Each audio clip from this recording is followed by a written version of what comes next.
गुंतवणूकदार या सर्वांप्रती म्हणजे आपल्या सर्वांप्रती संस्थेच्या वतीने कृतज्ञता व्यक्त करण्याचा हा सोहळा।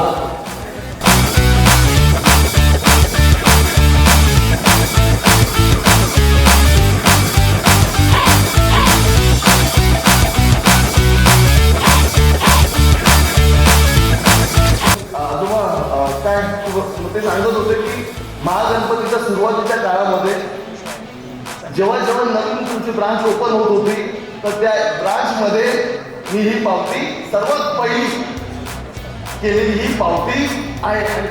ती पावती होती 50,000 रुपये आधार मासिक व्याज योजनेची आणि मॅच्युअर झालेली पावती होती, जुनी पावती। आजोबा त्यावेळी तुम्ही आमच्याकडे 50,000 ठेवले नव्हते तर काय ठेवलं होतं सर? विश्वास ठेवला होता।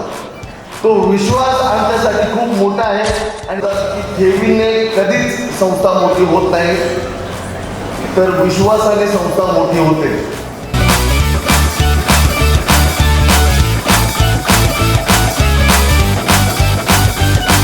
येणाऱ्या पुढच्या भविष्य काळामध्ये प्रत्येकाच्या जीवनामध्ये आर्थिक स्वातंत्र्याच्या माध्यमामधून प्रत्येकाचं जीवन समृद्ध बनवणं आणि आर्थिक विवंचनेमधून कोणाच्या जीवनामध्ये दुःख नाही राहिलं पाहिजे आणि आपण स्वतः आणि आपल्या पुढच्या पिढीला आर्थिक स्वातंत्र्याच्या रस्त्यावरती चालवण्याचा रस्ता बनवण्याचं काम आपली महागणपती मल्टीस्टेट बनवते।